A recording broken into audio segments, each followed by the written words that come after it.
All right. Okay. To everyone that's joining in here today, welcome. My name is Tim Yeo.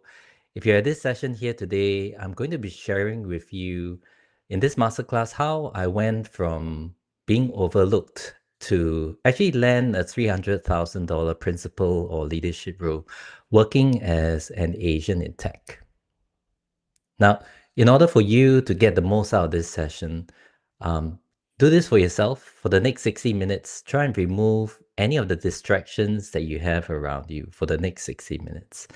I know in our day to day, we probably give a lot of things to other people, we make time for other people, but we don't always spend time focus on ourselves or even on our career. So do yourself a favor, try and protect the next 60 minutes so that you can get the most out of this session by just focusing on this session here with me. I encourage you to take notes. Anything that really resonates, taking notes is a really good way to remember what was discussed.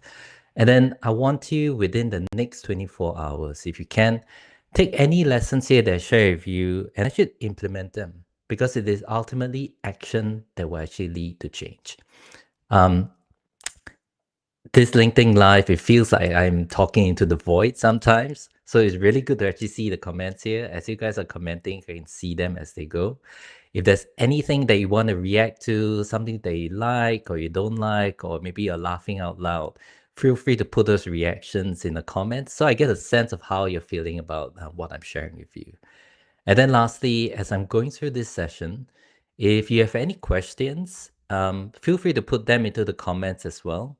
If I can't get to them live and cover them during the session, I'll definitely do that after the session and I'll reply to you in the comments directly. Now, if you stay until the very end, there's going to be a very special prize.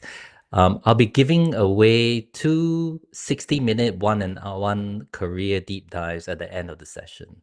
At the end of the session, I'll be taking all the names of the people that are still here, who are joining for the session. I'll be adding them into this wheel. I actually coded up this wheel myself using AI, so I hope that it works. But we'll spin the wheel, and then during that 1 hour session, um, you and I will deep dive into and try and find out what's the fastest path for you to actually achieve a principal or leadership role from where you are. Typically, these sessions will be selling for $750, but I'll be giving two of these seats away. So feel free, if you stay until the end, that might just be you. So at this part here, I'm going to do a little bit of a magic trick and I'm going to try and read your minds and I'm going to guess why you are here. You're here probably because you haven't actually had a pay rise for the last 2 years. The last 2 years in tech have probably been some of the toughest years that I've ever seen in the 20 plus years that I've been in tech. Everything around you, meanwhile, is getting more expensive. Rent is getting higher, mortgages are going higher, even the food they put on the table is much more expensive. Meanwhile, you're also looking around you and you're hearing about all these news about layoffs. Another day, you open up the newspaper and yet another major company has laid off even more people. You also hear a lot of news about AI and you're wondering whether in your company, you might be the next person that's laid off. Or in the worst case, maybe you were recently laid off. You're here maybe because despite you working long hours, 60 to 80 hours, maybe from 8 a.m. to 8 p.m. every single day, sometimes on the weekends, even despite all of your hard work, when it comes to performance review season, your boss just gives you meets expectations. And he gives you meets expectations, even though this whole time he knows that you want to level up. You've been working so hard. You've been doing everything that needs to be done. But when it comes to talk about a promotion, he just says that you are still not ready and you're none the wiser about what you need to do to get to the next principal or leadership level. But at the same time, you're looking around you and you're watching all your peers, the people who are louder, and somehow when it comes to their technical ability, their technical craft, you know they're less capable than you, but somehow these are the people that keep landing the roles that you deserve. If any of you feel this way, I would love to know in the comments. Feel free to put any reactions so I get a sense how right I am or wrong. Now, it's very easy to get lost into the news of all that doom, that AI is coming, it's going to take away everything. But that's how news works. Most of the time, when there's a lot of layoffs, those are the things that are newsworthy. Companies letting go of hundreds or maybe thousands of people. But in the time that I've been a coach, and I've been coaching for the last 7 years, and I've coached over 1,000 quiet achievers, especially now in the recent couple of months in the lead up, we're starting to see a change. Most recently, I think it was April 2025, there was a survey that was run, and it actually asked businesses, and they found out that up to 55% of businesses actually admit that there were wrong decisions to actually make their employees redundant. And in all the coaching that I've done, a lot of the coaching usually ends up in the same place. People are not quite happy in their current role. They're trying to find ways to level up in their current role. But at the same time, they're also looking elsewhere. They're looking outside of the organization. And that's where I spend a lot of my time helping them. And you know what? When we're looking outside, very quietly, you're already seeing the number of job listings increase. On the one hand, when it comes to layoffs, you always hear about it in the news because that's very newsworthy. All of a sudden, you're not going to see organizations come out and say we are wrong. That's not that's just not how news actually works. But you can already see if you're paying attention that there are a lot more roles that are becoming available on the market again. Businesses are rehiring, but they're not simply backfilling the same roles that they had made redundant. They are replacing them with slightly different roles. And at the same time, the best part about this is that these roles are paying even more. So for a second, I want you to imagine if you could be in a role where you're actually growing again. Sometimes when you think about growth, it's almost as if you feel like you're stuck in this title, you're stuck in this container, and you're already pushing against the edges. And if it's uncomfortable because you've already outgrown your role. Imagine if you can be in a role where you feel you got a bit more space, that you can actually grow again. Imagine if at night you could be sleeping well, that you know that your role is secure, that even if you do get laid off in this current role, there's always another role in the market that is in demand for someone of your skills and someone of your talent. How nice would it be for you to be excited to be in a role again? How nice would it be if you could be earning a lot more than your previous role? And imagine that you can do all of that without spending 8 hours a day applying for hundreds and hundreds of roles.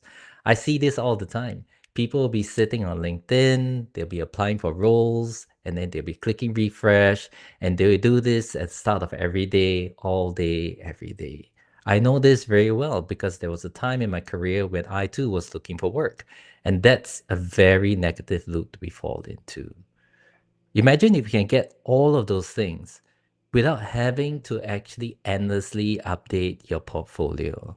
I'm a designer. I love making things. I love polishing things. Trying to polish your portfolio is probably a bottomless hole. You will never be perfect. And if we had the choice, as I've seen with the people I coach, they'll just keep polishing and polishing and polishing, but it never ever feels ready. Imagine if you could get all of those good things, sleeping well at night, without feeling rejected again.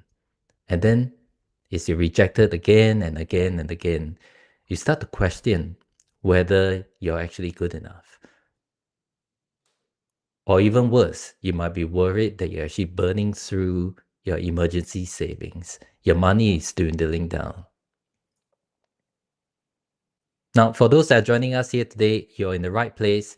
If you're already in some kind of senior or lead role and you want to get to that next level, you want to get to that next principal, staff, or maybe even head of or VP level, but you don't know how to actually make that crossing.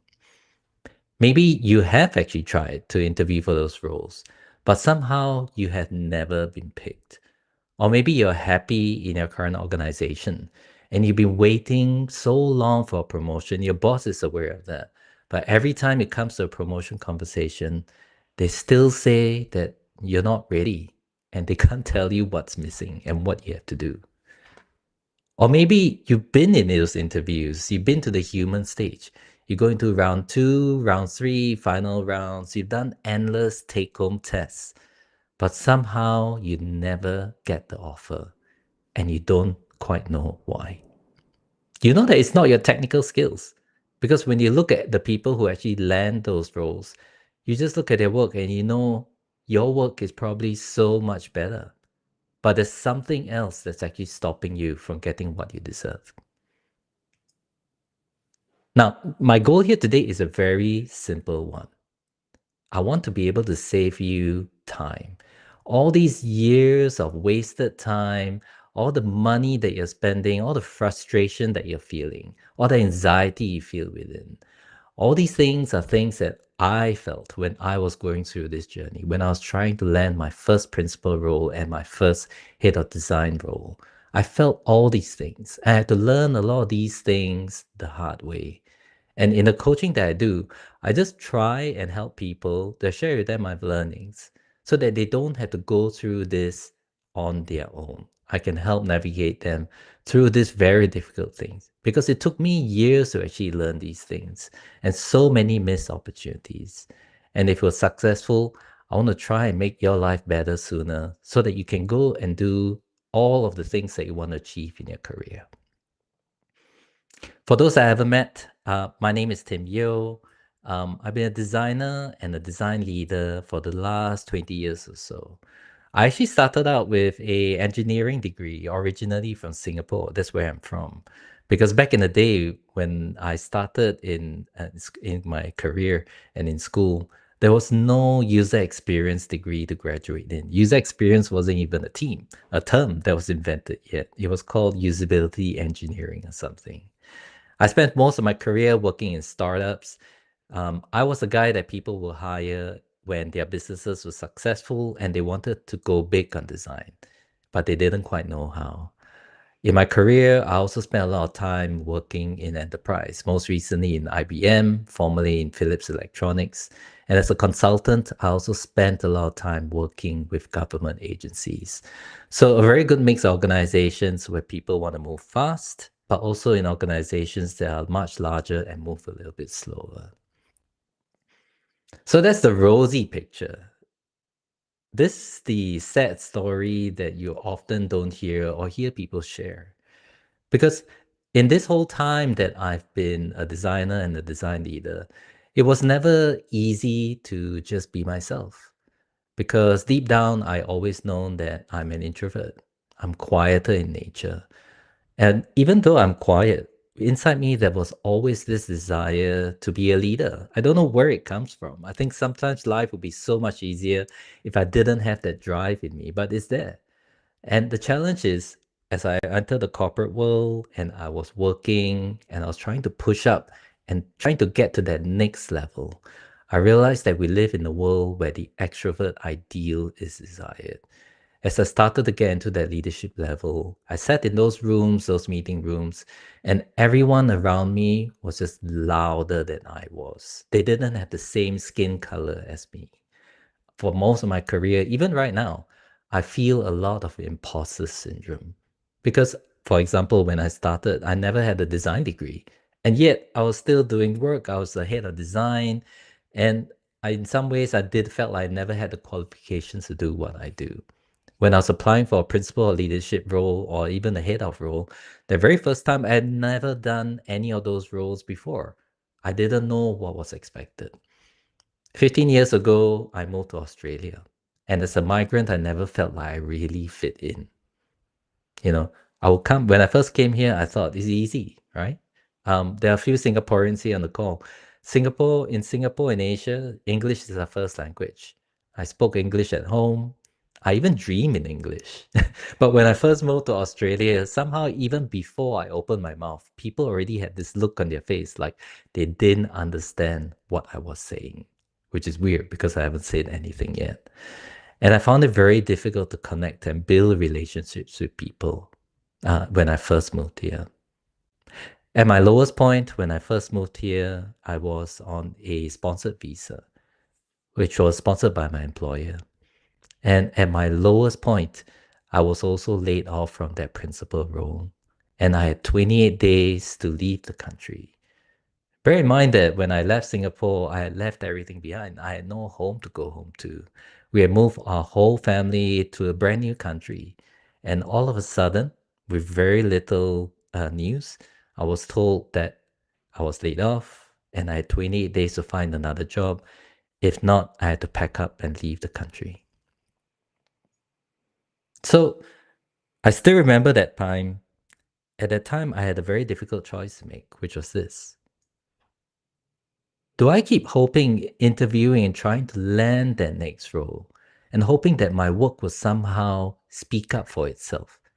That I have to pretend to be this loud, extroverted person. It's not me, but this was how people were behaving. Do I have to do all of those things to actually land another role?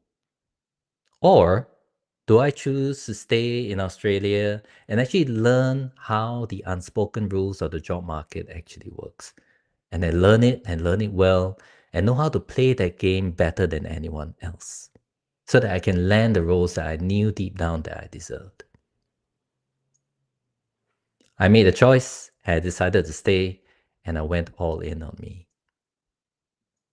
Now, fast forward to today, I've not just been the head of design at one startup, not one, not two. I've been the head of design at 3 startups. Sometimes when I say startups, people think it's 5 guys in a garage. Those were not the kind of startups that I joined. They were very financially successful startups. They were all just under the unicorn level. I also get to build 3 really amazing design teams. For most of my career, I had joined a team and I would accept that this was how we actually worked, that these were the people on the team. For 3 times, I got to choose the opportunity to build the kind of team that I wanted. I got to say in how we worked. I got to choose who got to be on those teams. I got to make sure that we treat each other with respect. That time of my career, I was doing work that I loved. I was doing it with the kind of people that I loved working with. In my career, I also got the opportunity to speak at a conference, which for me is a big deal. I spoke at the IXDA conference in Milan in 2020 and several other conferences before. But why that conference made a big deal to me was when I was speaking to the conference organizers. I was the first Singaporean in their 20-year history to have spoken at the conference. And for me, that was a big deal. And 4 out of the last 5 leadership roles that I had taken on were all referred. They were all recommendations. I didn't apply for those roles. So I was able to achieve all these successes. I was able to achieve all of this, even though in Australia, I still feel like I'm the minority in the room. I still find it super awkward to go to networking events. In fact, I hate them. I try to avoid them at all costs. If I'm at an event, usually it's because I'm speaking at one. I still feel imposter syndrome every single day because I'm trying to do new things all the time.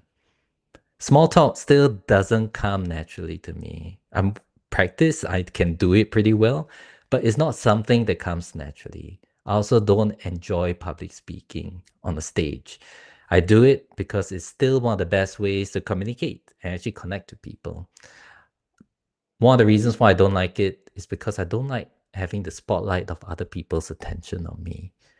And selling myself, being able to say I'm good at doing these things, they don't really come naturally to me, but I've also at the same time found ways to do it very well. Now, I've been coaching since 2019, and since that time, I've probably coached about 1,000 quiet achievers. And most of the people that I work with, they are brilliant. They are so good at their technical skills.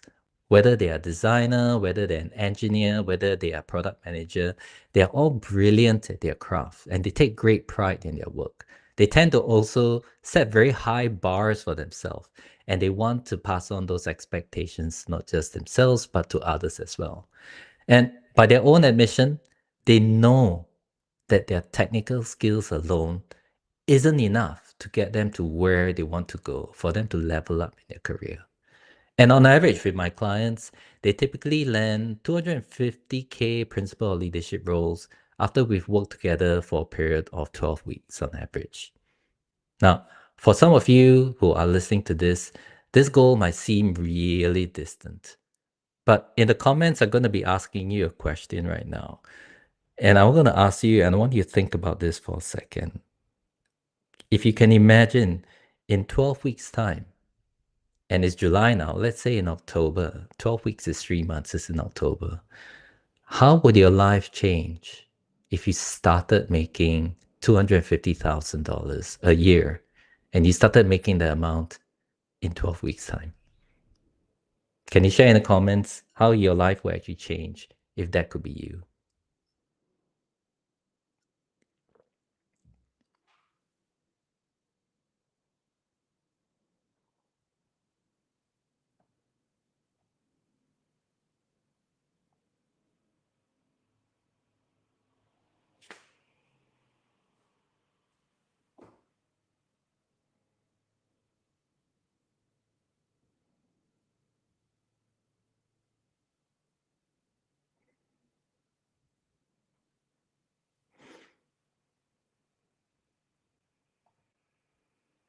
Now, some of you who are here, you've probably met other career coaches before.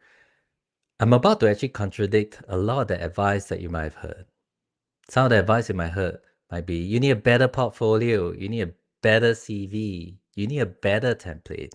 This is such a slippery slope because for people who are technically brilliant, they love nothing more than polishing and polishing and trying to get their artifact as perfect as it can be. Other career coaches might tell you, you know what? You have to be on LinkedIn all the time.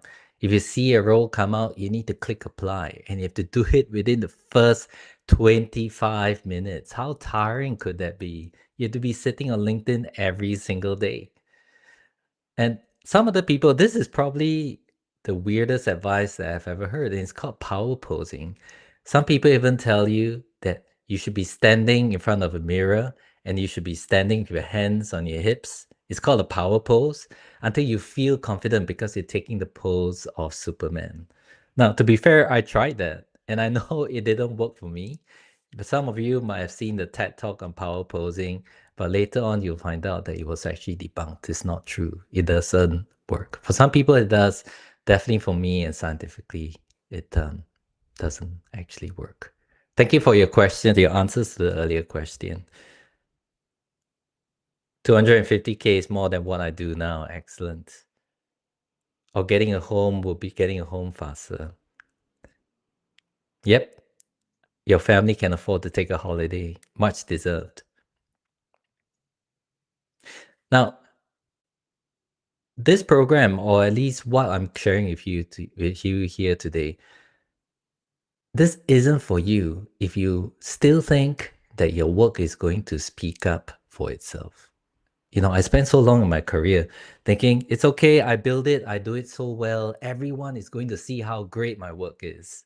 And then they will definitely recognize my brilliance and they'll come and give me everything that I want for principal, leader, whatever it is I want. If this is how you think, this is not for you. If you also, if let's say you worked at somewhere famous, whether it's Google or Airbnb, maybe you're formerly from Canva, and you think that just because you worked in those organizations before, that when you apply for a role, people will roll out the red carpet for you. If you think this is true, this session here is probably not for you as well. Now, if you think that you're smarter than everyone else, that you're going to figure this out for yourself, great. You know, that's how I did it too. I had a lot of time.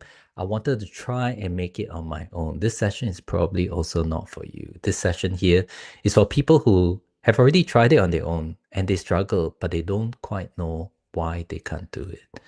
Or maybe you think you got a bit more time, you can still read, listen to podcasts, read more books, try and figure this out on your own. Or maybe you're just having this ostrich moment. Maybe there's so much change around you. You think that the best thing to do is to just put your head into the sand and pretend that none of this is happening.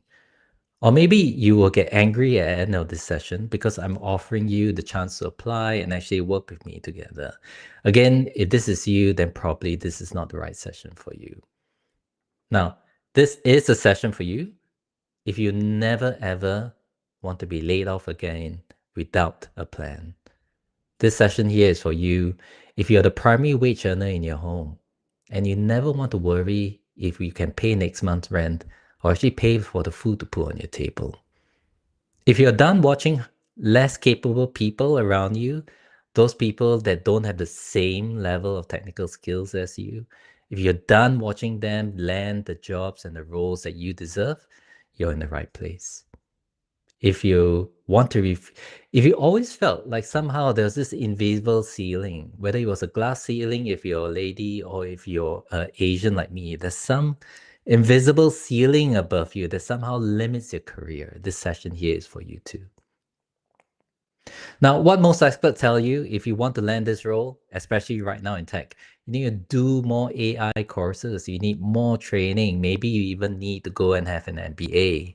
They might even tell you just pray and pray. Go online on LinkedIn, see a job that might fit. And let's say you only fit one criteria out of 10, still click apply. Or maybe you think you need another better website. Or maybe you need to go to more networking events just to be more extroverted in nature and then fake it till you make it. Just to share with you, when I actually got those leadership roles, I landed those leadership roles with just a slide deck and I didn't even have a website at the time. I tried all of those things, and that is why I know that it doesn't work. And that's why I don't do any of those things anymore. And for 70% of my clients, they've already worked with another career coach. Some of them have even been to therapists because they think that it's somebody deeply wrong inside innately within them. And they tried those things, and it didn't work. And then they found me and they work with me, and then they get the results that they wanted. They get to that next level in their career. People like Desmond. For those on the call, you guys probably are familiar with TikTok. Desmond was the global head of product for TikTok in trust and safety. And he had worked at really amazing places like Geico, like eBay, like Yahoo, and PayPal. And he was leading teams that were like 300, 400 plus people. Those were his teams. And they were bigger than most of these teams that he led. They're probably bigger than some of the startups that I've been in. So when we first started working together, I was looking at his CV and I was like, dude, I probably have nothing to teach you. Like, why do you even want to work with me? But the same thing, we started working together. We started preparing. He started practicing. And soon enough, even though it was at the height of tech layoffs back in 2024, Desmond landed his next role at Upwork after we worked together. Now, at this session here for this masterclass, I'm only going to share with you 4 things. The 4 most important things that you need to do in order to land your next principal or leadership role. And they are the 4 most important things. It's not everything, probably can cover that in the time that we have, but these are the 4 most important things. And we're going to be covering these things one by one. If you guys want to, you can take a screenshot of this slide. This is a summary slide. I'll be showing this again. But these are the 4 things that we'll be covering at today's session here today. Feel free to take a moment and take a screenshot if you want to. And we'll be going through each of these things one by one.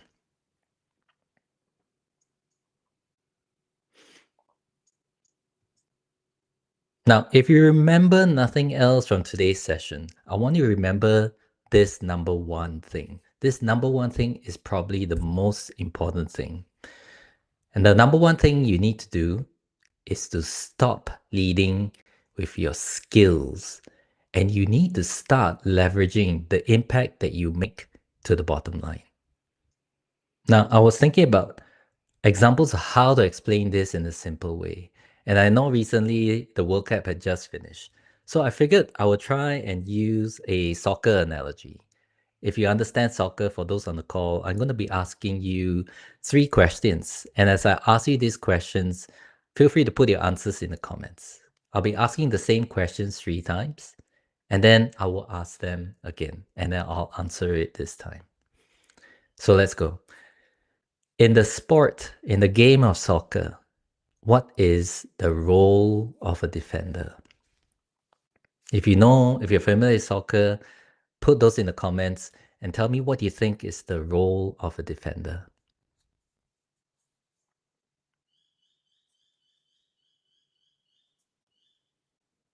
Okay, next question. In the sport of soccer, what is the role of the midfielder? Take a second, write a short answer, and put it into the comments.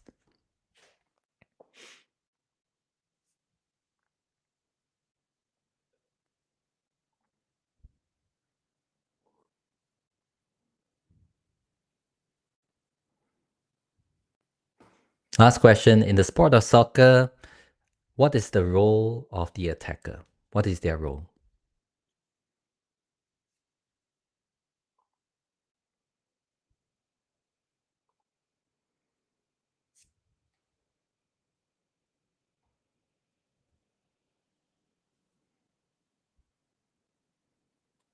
Okay, cool. Thank you so much for your answers. Now, I'm going to ask the same three questions again, but this time I'm going to answer them on my behalf. All right, I'm going to answer them. In the sport of soccer, what is the role of the defender? The role of the defender is to win the game. The role of the midfielder is to win the game. And the role of the attacker is to win the game. Now, so much of our careers were spent in our own silos, in our own function, in our own departments. Let's say I'm a designer, let's say I'm playing defense, right? And I'm there playing a defender, and I'm always telling people how great a defender I am. I try and teach them all of the tactics that make me a really good defender. But none of those tactics actually matter much if the whole team loses the game. So the skills that actually got you here are not going to get you to where you want to go. Because the biggest mistake that people make is they spend so much time demonstrating how amazing they are at their craft, whether it's being a defender or being a midfielder, whether it's being a designer or an engineer or product manager, but they don't spend enough time talking about how they help their team win the game. Because it doesn't matter if you were the best defender on the team, that you kept 0 goals from going into the goal. None of that matters if your team doesn't score and actually win the game on the other end. This is a problem because when people get you to that principal or leadership level, they brought you there because they knew that you were very good at what you do. Then what they're expecting you to do is to use your talent, your technical skills, your craft, to use your craft and help them win the game.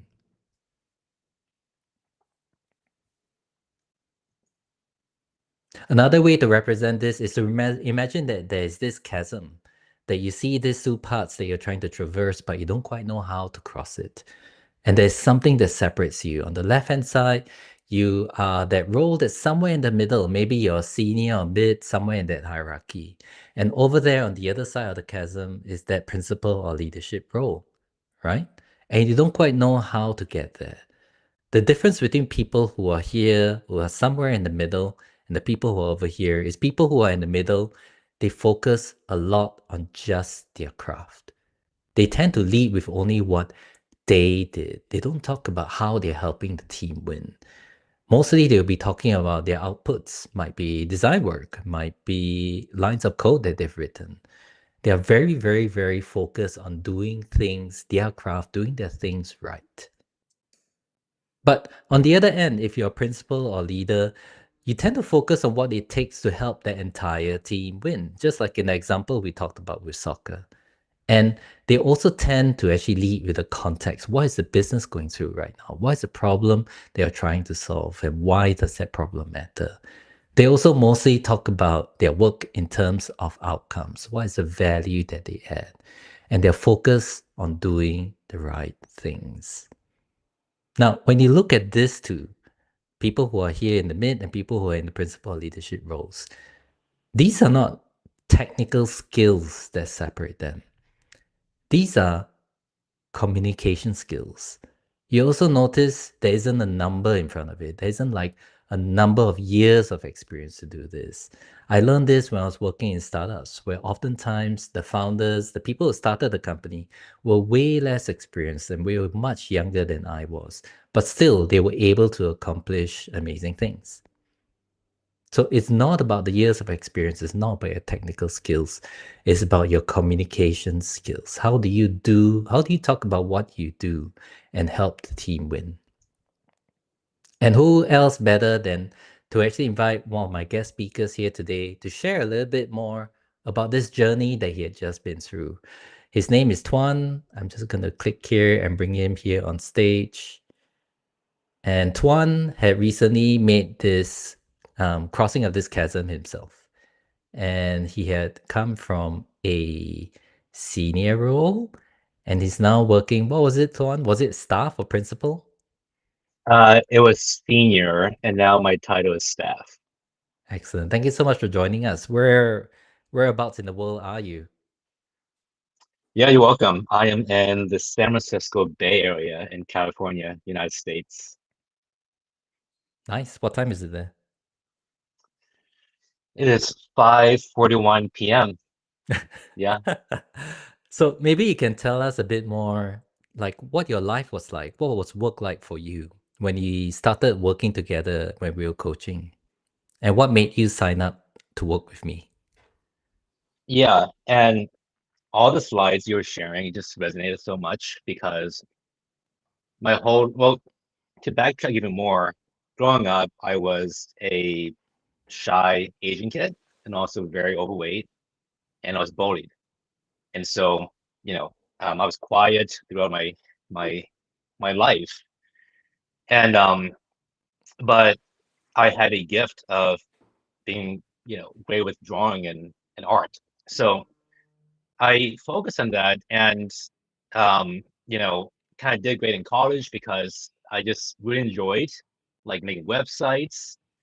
But once I graduated, I was lucky because in being in San Francisco, I managed to enter Silicon Valley. And in college, I was, I guess, recognized by my other students because I was great at like Flash design and websites. But the moment I entered Silicon Valley, it felt like I dropped all the way back to the bottom. And everyone felt like worlds above me, like a different universe. Like I couldn't speak the language. They all went to like Ivy League schools and had MBAs, and I was like a production designer, right? And just satisfied with like this like 50K salary, which is super low. And Hmm. yeah, so and but then you take that and you fast forward like over a decade. And again, everything you said resonates. I did everything from like listen to audiobooks, like nonstop podcasts. I had like so many great mentors, like close mentors, had long time therapists and mental health therapists, and again, like you say, even had a career coach.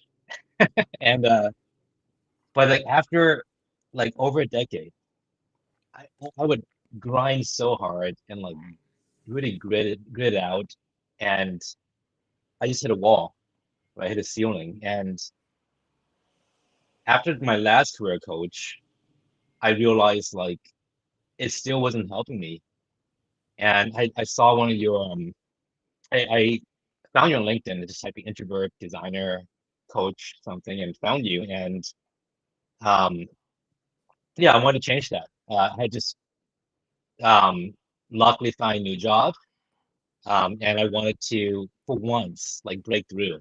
I was just kind of frustrated, to be honest, just nothing was working, so um I gave it a chance. Yeah. Maybe you can share with us. I mean, I was so happy when you shared the news with me, but could you tell us what were the results that were able to get you? Yeah. Well, I guess I'm gonna paint a picture. Right before this this this gig I got through after working with Tim, my previous place, this was kind of the catalyst that made me like decide to, yeah, really like take the next step. Um, so my career, I've really, as I mentioned, put in a lot of grit and sweat equity. Launched so many 0 to 1 products, like won a couple awards, App Store featured stuff, and when I had reached senior, I thought that's amazing, right? But then he was like senior for like 8 years, and, and so one company I was at, I had launched there. Honestly, I brought them from 0 to 1, and there was a little reorg, and I felt stars were aligned for me to finally get like a design director position. And I had lobbied for it for a long time. And when the time came, I was surprised to hear that a C-level had brought in her old like colleague or friend to become my boss, right? And Mm, so, um, since then, like I've learned so much from him. He's been great, but it just felt like man, like after all I did, right? Like the pinnacle of craft and skill and effort, all-nighters, and it didn't pay off. So, yeah, I connected with you and find a new gig, worked through it successfully through, a great coaching session. And yeah, I mean, the outcome, um, I mean, I could go on forever, so please catch me if I ramble, but, I found myself, being this insecure, shy person who always felt less than, frankly, everybody else, ultimately partnering directly with like C-levels, right? And being told by them that, Tuan, your work is life changing, right? And Tuan, the CEO told me like, just want to let you know, like I love working with you, and I don't say that lightly about anybody. And like I talked about worlds, like having people being like different stratosphere to have a C-level tell me that and work with them like week to week. Won a company award, and I think largely won respect across the company, like not just mm. the end and product folks, but like clinical folks. So somehow just this quiet person just who felt less than like became kind of respected and yeah, applauded. So that was kind of just unbelievable and surreal for me. So Hmm. And I know that you started a new role recently, didn't you? yeah, yeah, Yeah. And what yeah, level, what title do you have right now? yeah. This is staff title. So finally not a senior. I graduated from that. Um, Two levels and higher. yeah, yeah. To me, I always wanted a staff level. I never really wanted to be like a manager, and so I wanted to just focus on craft and strategy and influence. Hmm. And I got that, right? And as you mentioned in the previous slide, big pay bump as well. Um, better work-life balance. Hmm. I still feel tempted to work more than I should, and I do, to, I guess, compensate, for what I felt was lacking before. But, nowadays Hmm. I'm starting to believe that, okay, I don't have to keep grinding to prove myself because, I do belong, right? And I can contribute high value, right? Just doing what I do. So yeah, it's been quite a journey and um, quite a result for me. Yeah, I'm so happy for you. I have one final question here for you. Yeah. And you're here and there are other people here with us on the call. What's one thing that you would say to them for those people who are thinking about signing up and maybe having a coaching with me? Yeah. I mean, all I can offer you is my experience.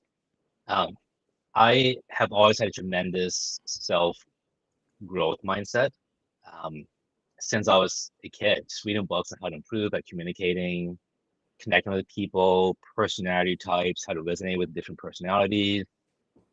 Um, had so many great mentors, read all the popular like books out there on how to, be a better leader and succeed, like how to influence people, atomic habits, everything, right? Radical candor. I just keep grinding, right? That's the theme of my journey, and yeah, and you know, had a mental health therapist for a long time, and most recently had right before Tim, finally hired my first career coach, and they were great.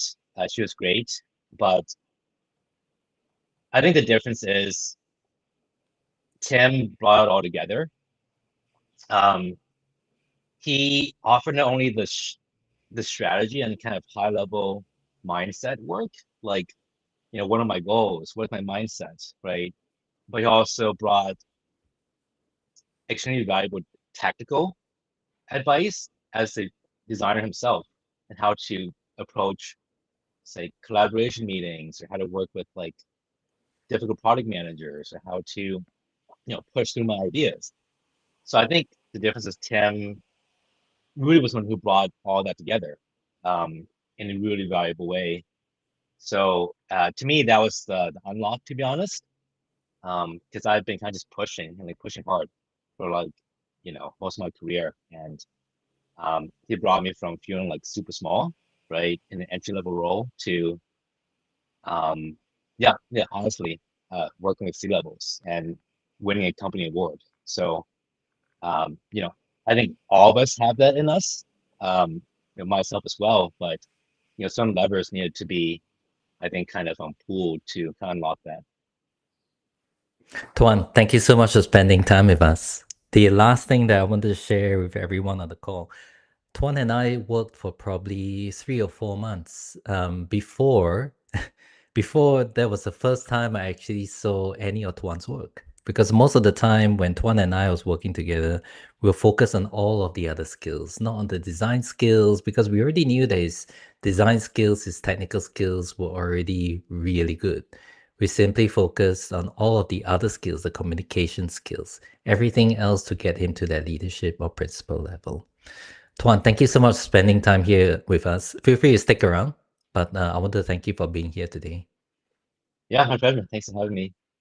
All right, I'm just going to put you backstage for now. All right.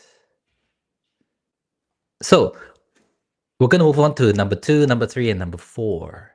The second most important thing that you need to do is to realize that selling yourself is probably going to be the most important skill that you have to master. Now, when I say selling yourself, oftentimes there's a feeling that people have. They cringe. They feel slimy like Mr. Burns from The Simpsons because they think that selling yourself is actually very self-serving. When you sell yourself, you only benefit you. They also never like the spotlight of other people's attention. They don't enjoy talking about their wins because, again, it puts so much spotlight on themselves. They wish that they could just focus on the work, do good work, and let their work speak for itself. But I wanted for a moment for you to maybe suggest a different definition of selling yourself. And it is this one. Selling yourself is really about showing up as the best version of yourself. Selling yourself is about understanding what they want and then figuring out how you, with your skills, can help them achieve this. You don't use I, you use I rather than we. Because if you are, for example, in a promotion or an interview scenario, if you use we too much, they're not going to be hiring your entire team. They're just going to be hiring you. And lastly, you have to speak up on behalf of your work. The things that you have to be talking about when you're trying to sell yourself is the context of your work. What was at stake? What made doing this work very difficult? What was the impact of it? What did you do? What did you do specifically? And then what was the result? And the best way to do this is actually telling stories, right? Because stories are as old as human history. They work because it takes people back to the moment when this thing happened to you. It is memorable, it is emotional, and you can take very difficult things and explain it in a very simple way. Now, The number one problem is that people are very bad at telling stories. They go on and on and on, whether it's in a promotion review or an interview. They can see that the other party is already losing interest, but they don't know how to stop. And then the other problem is they probably spend more time actually polishing their slide deck, trying to look at their script, polishing their work, than actually practicing, actually selling themselves, actually doing out loud. The second problem is that they assume they know what the other party actually knows. So imagine that you're in an interview. They have done so much of that work. So when they're telling their story, they try to cram so much information into their stories. I did this thing and I did this other thing. And then you did this other thing as well. You assume that you know what the other party wants to know. But in a job interview scenario, the interviewers know more about the role than you do. So the way that you do this is really giving them a broad overview of your work and then letting them choose where they want to go deeper into. And the key here is you need to do this in less than 5 minutes. Now, when I say that, people are often, how, like, that's not possible. I've done so much work. How is it possible I could compress all of that work into 5 minutes? Why is this so important? The way that you do this is to give people a broad sweep of the work that you've done and give them the opportunity to double tap or go deeper into areas that they are interested in. Remember, when you're applying for a role, when you are applying for a promotion, the key thing is they know more about what it takes for that role than you do. And if you tell your stories efficiently, it actually gives time for the other party to cover and spend more time in the areas that they are interested in. So if you look at, for example, an interview, most interviews might be 1 hour. This is what the shape of a typical hour would look like. You come into the interview, you might spend the first 5 minutes making small talk, introducing yourself. And then at the very end, you will probably have 15 minutes or so to actually do Q&A and ask each other questions. In the middle, what you're left with is probably 30, maybe 40 minutes to take them through the work that you've done. In most cases, if you do this well, if you actually do your stories well, you get to tell maybe one, two, maybe 3 or 4 stories, because each story will take 5 minutes, and then you got 5 minutes to dig deeper with the interviewer. That means in a good scenario, you have the opportunity to share 3, maybe 4 different stories. This is ideally what should happen. But what I've seen with the people that I worked in, they go into an interview, they spend 30 minutes only telling one story, one example of work, and that is all the other parties ever get to see. The key thing you need to know is this: nobody knows your work better than you do. You know everything about your work. They don't. But you don't have to share everything that you know. Because when you're actually selling your skills and sharing these stories, you don't know what it takes to actually land those roles or in those companies. What is the experience they're looking for? So the best thing that you can do is to give them a broad stroke and then give them the opportunity to dig deeper. This is a math equation. If you have, let's say your technical skills are 10 out of 10, but your communication skills are 3, that means you show up as a 3 to your interviewers. If you have a 3 in your technical skills, but your communication is 10, chances are they might perceive you as maybe an 8 or 9 or a 10. Your technical skills alone are not enough. You should at least, at the very least, give your selling skills as much attention as your craft skills. Exactly what Amy did. When I started working with Amy, she's a former client of mine. We worked together when she was first laid off at the height of the COVID epidemic. It was December. And she was really hardworking. She was really good at her craft in probably one of the hardest times to actually look for work. She always felt that she was too humble talking about accomplishments.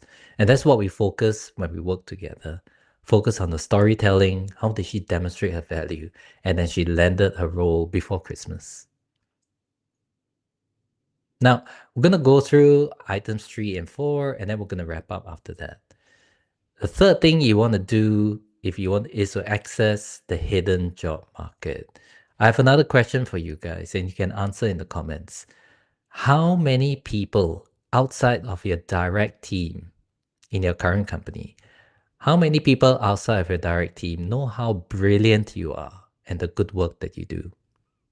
Put in a number inside the comments.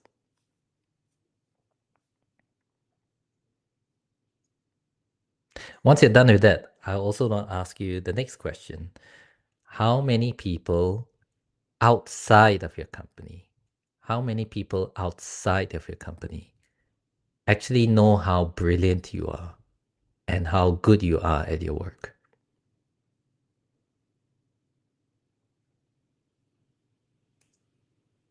Now, if any of those numbers, if any of those numbers are smaller than you think they should be, I want to share this next truth that I've observed in every organization. And you probably have seen this yourself, right? This is a typical org chart. And in any organization, there are always fewer roles at the top rather at the bottom. Those roles at the top, they're always paid more. They have greater impact. They are also less well defined because fewer people have been to those levels and fewer people have walked on those paths. And also, if you're in, let's say, a startup and you're doing cutting edge work, a lot of the time you're doing work that has never been done before. So what's true about this, like in this context, what's also true for principal and leadership roles is that it's a very small pool of people that could do those roles, that have done those before. The impact that you make of your actions have very high stakes because the impact you can make is really great downstream. It is also very high risk. So if you look at this context, small pool of people, high stakes, high impact, high risk. If you are looking for people, principals, and leaders to fill these roles, how is the best way to find these people? Oftentimes, in my experience, it is through referrals. Somebody who knows but somebody that you trust has recommended this other person. Maybe it's recruiters or headhunters, because a lot of times people who are really good, they're actually focused on delivering work in their organization. They're not spending as much time looking for their next role. Sometimes there isn't even a job description for this role because people haven't done these roles before and they don't know what to fill in it. The best way to get and access the hidden job market is to find a role that is tailor-made for you. And that starts with visibility. I asked you that question earlier. How many people? How many people? If you find that the number that you gave is very small, is smaller than you expected, then visibility is going to be your challenge. Visibility is all about who you know, but also who knows you. And it is less about what you actually know. Because, like the saying goes, if a tree falls in the forest, but nobody hears it, does it make a sound? If you're a designer or you're an engineer and you made something really brilliant, but nobody actually knows about it, does that work even exist? Now, here is another visual. I want you to imagine if there are two roles, right? One that is public, is listed on LinkedIn, on the company's website. It is a very generic role that is going to be filled like by a certain kind of person.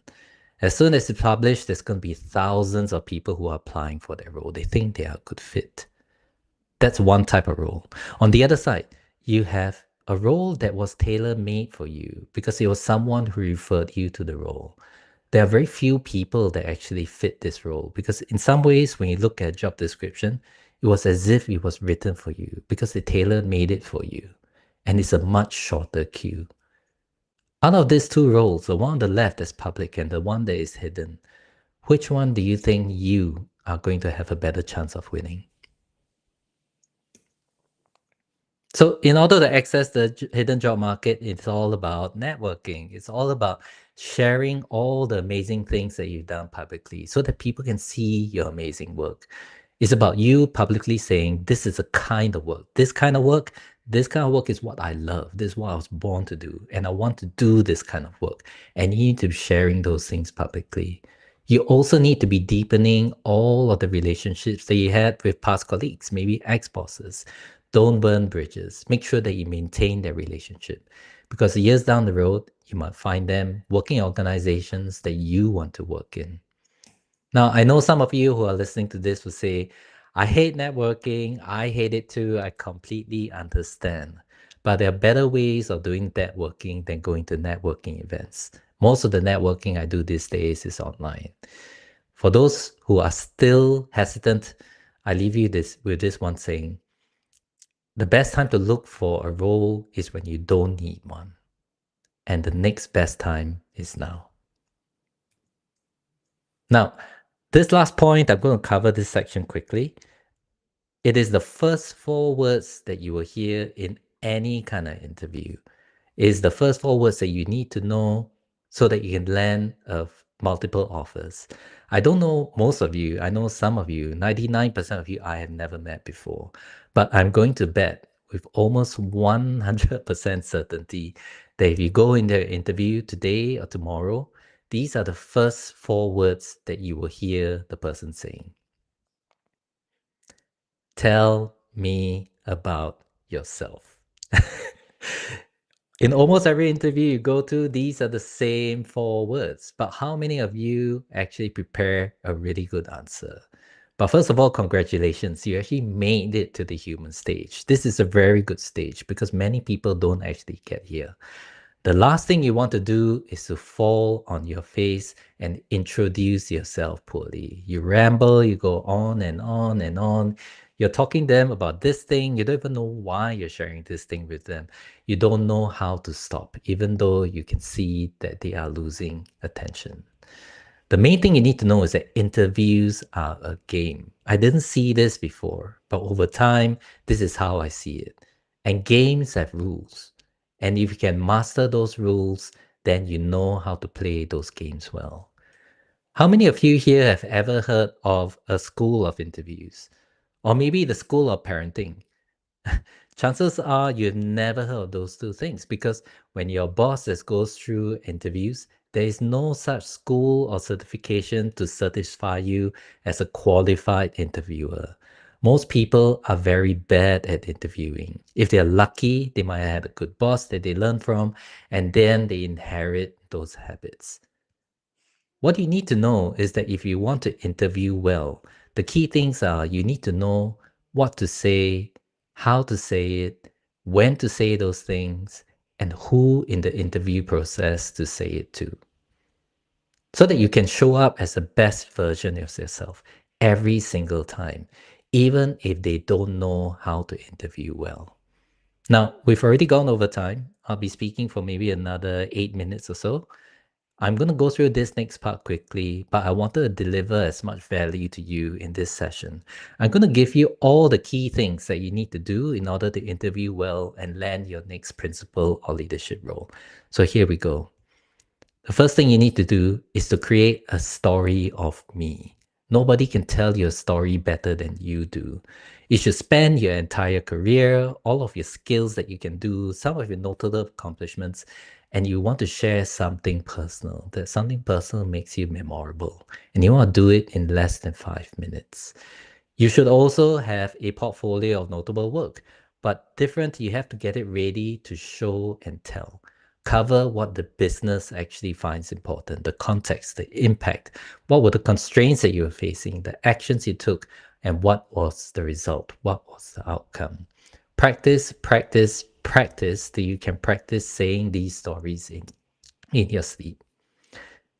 Whether you're a principal, like an individual contributor, or you're applying for a player, coach, or manager role, those kind of stories that you tell are different. Don't tell the same kind of story. You need to rehearse and practice beforehand. Don't just create and polish those decks. You need to practice and rehearse it out loud. There's a big difference when you're trying to prepare for a remote interview versus an in-person interview. You need to be ready for both. Also, practice your public speaking. 4 things you can try: speak, slower. Introduce pauses, vary your speaking speed. When there's a point that you really want to emphasize, really emphasize, even write it in your script in all caps. You need to learn how to build rapport with your interviewers, even though those were people that you had just met. Whether it's in person or remotely, small things like small talk or eye contact help you establish common ground. And always have questions for your interviewers, things that you want to ask them. Prepare for questions they might ask you, like behavioral or cultural fit questions. Tell me about a time when you had to deal with a difficult stakeholder and convince them to your way of thinking. What happened and what was the result? Prepare the stories that you have to answer these questions. Also, sometimes they might put you on the spot and you don't quite know what to say. What are the tactics you have to buy yourself a bit more time? And if you're lucky, you get the point to actually negotiate your salary. You need to work out what's your wish, your want, and your walk. You need to learn how to negotiate, how to do that live and in person, and know what you can negotiate for other than just money. Also, when you're about to resign, sometimes you are pretty okay where you are. They just haven't given you the thing that you wanted to grow. How do you resign in a very graceful way so that they might counter offer you to stay? And if you're lucky and you do this well, you might get multiple offers. How do you then juggle this so that everyone is kept on an even playing field and you get the time to choose the exact role that you want? Now, a lot of these things that I've quickly taken you through, these are things that we actually cover in the work that we do together. The key thing I want you to know is that what distinguishes people who land those roles, those leadership and principal roles, and the people who don't, is not your technical skills. It's not what you know. It's actually people who act before they're ready. They let their actions speak louder than their thoughts. They are not stuck in that loop of polishing their portfolio, their CV to the nth degree, but never actually do anything about it. Most of you on this call will probably do nothing with what you learned today. I've seen this. I've done this before. Because you're waiting for the day that somebody actually tells you that you are ready. They give you permission that you deserve this. Here's this role. Doing a lot of these things, trying to apply for and getting these roles, it requires you to face up the rejection. You're going to be told no a couple of times. You're going to have to take a few risks. It's going to be uncomfortable because you have to be a lot more visible. And you also have to invest in yourself today. Invest and make time for yourself to grow. And all these things are very hard. And because they are hard to do, most people will end up retreating back to the things that they know, which is I need to polish my portfolio. I need to update my CV. All these things are easy to do, but they will not always get you the results that you want. And then what happens in the end is their income and their roles stay the same. Now, to give you some picture, these were some of my clients. I haven't yet gotten their permission to share their names, but I wanted to share with you what you're leaving at the table and the results that I managed to get them. One of my clients went from 160 to 200K. They had a 40K salary bump. They went 2 titles above their current scenario. Another client of mine was working in a terrible toxic environment. They were burned out and they just recently transitioned to a different role where they're now making 30K more per year and they can go and pick up their kids from school. How nice is that? I have another client who was going through 3 interviews and got 1 offer. They were actually made redundant while on maternity leave, but they landed their next role in 2 months after we started working together. And not only she hasn't finished all her emergency funds, but on top of that, she also got a 20K salary bump. And then the last person that I worked with, the last example, they went from 300 to 350K, 50K more than they were earning.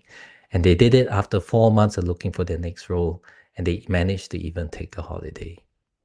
So this is the difference that could be. This could be you.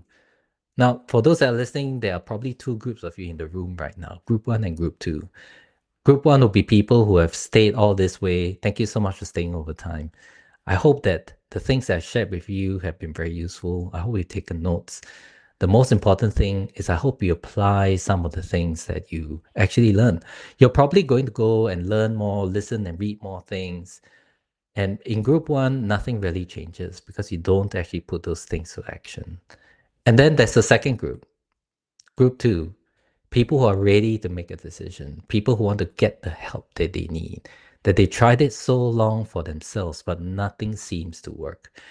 And they are ready to try uncomfortable things and they want to get the roles and salaries that they deserve. If you find yourself in group one, thank you so much for being here. There's actually a whole bunch of other stuff that I share on my socials, on YouTube, on TikTok, on Instagram. I also wrote a book. It's called The Quiet Achiever. There's also that you can check out. I wish you well. Thank you so much for coming. The most important thing to group one, I hope you put some of these things to action.